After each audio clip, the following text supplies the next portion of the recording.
ကမ္ဘာလိုအရှိဆုံးလူသက်သမားစရင်းမှာပါခဲ့သလိုတစ်ဖက်မှာလည်းသူ့လူမျိုးအတွက်လွတ်မြောက်ရေးတိုက်ပွဲဝင်သူလို့သတ်မှတ်ခံရသူရွှေတြိဂံနယ်မြေရဲ့ဘိန်းဘုရင်ခွန်စာအကြောင်းသင်သိပါသလားငငယ်ဘဝနဲ့အစပျိုးခြင်း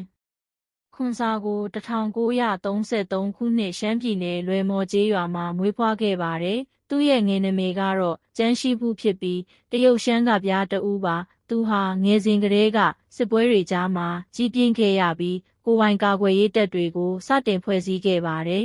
။သုံးအာနာစက်ပြန့်နှံ့လာပုံ1960ပြည့်လွန်နှစ်တွေမှာတော့ခွန်စာဟာဘိန်းကုံသွယ်မှုကိုအသုံးချပြီးသူ့ရဲ့မော်ထိုင်းတပ်မတော်မထကိုအင်အားတောင့်တင်းအောင်တည်ဆောက်ခဲ့ပါတယ်။သူဟာကမ္ဘာဘိန်းဖြူဈေးကွက်ရဲ့60%ကျော်ကိုထိန်းချုပ်နိုင်ခဲ့တဲ့အထိဩဇာကြီးမားလာပြီးရွှေတြိဂံနယ်မြေရဲ့ဘုရင်လို့တောင်တင်စားခံခဲ့ရပါတယ်။လေးပဋိပက္ခနဲ့အမေရိကန်ရဲ့စုငွေ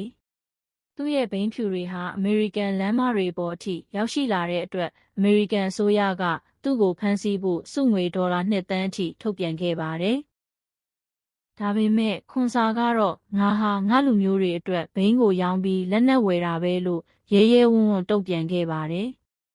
ငါအနားယူခြင်းနဲ့ဏီကုံ1996ခုနှစ်မှာတော့ခွန်စာဟာမြန်မာအစိုးရထံလက်နက်ချခဲ့ပြီးရန်ကုန်မြို့မှာပဲအေးအေးချမ်းချမ်းနေထိုင်သွားခဲ့ပါတယ်2009ခုနှစ်မှာသူကွယ်လွန်သွားခဲ့ပေမဲ့ခွန်စာဆိုတဲ့နာမည်ကတော့ရွှေတြိဂံသမိုင်းမှာယနေ့တိုင်အငင်းပွားဖွယ်ရာအထင်ကရပုဂ္ဂိုလ်တဦးအဖြစ်ကျန်ရှိနေဆဲဖြစ်ပါတယ်